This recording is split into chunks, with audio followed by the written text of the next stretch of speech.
Hey everybody, this is Coach Brandon with 1780 Fitness and Martial Arts. Today in our whiteboard lecture, we're going to be talking about the decision cycle, or the OODA loop. So we know the decision cycle, commonly in the self-defense industry, as the OODA loop or Boyd's circle. Lieutenant Colonel John Boyd was a 20th century military strategist. He created an air-to-air combat system called energy maneuverability theory, among other things. Pretty well-known, pretty well-respected guy.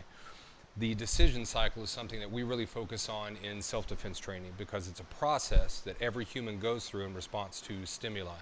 So we see that we observe, orient, decide, and act. And when it comes to observe, that's quite simply hearing, seeing, smelling, some sensory input that gives us an indication something is there. Orient, we're basically wrapping our head around how it's approaching, where it's coming from, what's its speed of travel. We're orienting to its position relative to us. Decide, so that's the actual decision. What am I going to do about it? Act, that's the act of putting that decision into motion. So I'll give you an example that we use a lot in our lectures here. If you're driving down the street, you see a car approaching you from the right as you're coming up to an intersection. You recognize that there's a stop sign. So you've observed the car, you've observed the situation. Now you're orienting to it. How fast is that car traveling? Is it going slow enough to stop at the stop sign? Is it going so fast that it looks like I might run the stop sign? So whether we're doing that really on a very highly conscious level or not, we're still processing it in that way. Decide. What do I do about it? If it's going fast and it looks like it's not going to stop, I'm probably going to hit the brakes. If it's going pretty slow and it looks like the vehicle is going to come to a stop, I'm probably thinking I should just keep going. Then there's the actual act. Push the brake, push the gas, keep going. So how do we put that into practice every day? We have what we call the 3 P's of perception, prediction, and prevention. Perception is simply a matter of using our senses. When I go into or out of any building, when I get into or out of my car, I'm going to scan using my eyes. I'm just going to put my head on a swivel, look around me.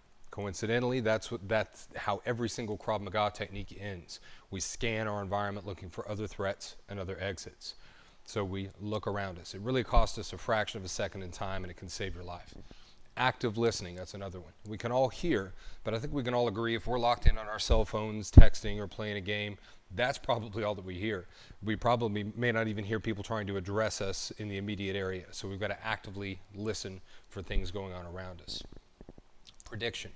When we make predictions, we want to err on the side of caution, and we want to make a prediction that allows us to follow the path of least resistance.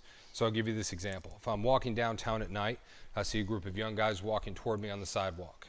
They sound loud, rowdy. It sounds like they might have been drinking. So I've observed that by scanning. Now I've got to make some predictions about that group. Now, what do I know about criminal activity, especially criminal violence? Tends to be younger males. Alcohol, other drugs are very often involved. In my law enforcement career, it was certainly heavily involved. So knowing those things, I'm going to err on the side of caution and hopefully follow the path of least resistance when I get to prevention. So my order of operations in prevention is avoid, flee, escalate. If I can entirely avoid any kind of violent encounter, that's what I'm going to do. But my preventative measures are predicated upon what my prediction is. So if I predicted, hey, these guys just look like they're having fun, they're fine, and I'm just going to count on their goodwill, they're probably not going to hurt me, then I'll probably just continue on that path and walk right by them on the sidewalk. Hopefully I was right. But if I make the prediction they could be dangerous, then I really kind of go into here. So avoid. This is the absolute safest route. Can I cross the street and walk down the same direction on the other side?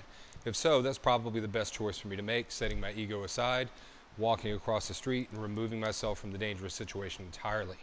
But if I can't, let's say I saw them too late. Let's say they started to rush toward me. Now I might need to flee. Running away is a very legitimate self-defense option. In fact, it's my favorite knife defense technique. Ask me what my favorite thing is for defending a knife. Run away from the guy as fast as you can. If I can get in my car and drive away, that would be even better. Now, escalate. If I can't avoid and I can't flee, all I have left is self-defense. Self-defense is, in fact, our last line of defense. It's all that we have left. I've got to fight. I've got to do something. And I put escalate because it might not just mean fight. I could produce a weapon. I could grab a weapon of convenience. That could allow me to deter an attack, or it might just be time to fight for my own safety. So again, the decision cycle. Boyd's circle, the loop, whatever we want to call it, this is the process that we go through. Now, we know this doesn't apply just to individuals. This applies to military units, this applies to armies, this applies, in fact, to governments and cultures in general.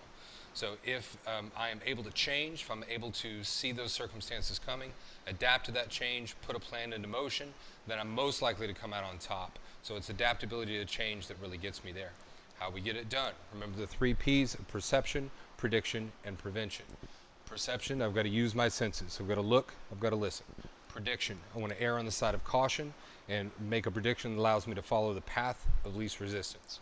Prevention, I can avoid it, I will. If I can flee from it, I will. If I can't, I've got to escalate. Hope that helps you guys. If you have any questions, as always, feel free to post them in the comments here or contact us directly, and we may cover some of those in a future video. For now, take care of each other and stay safe.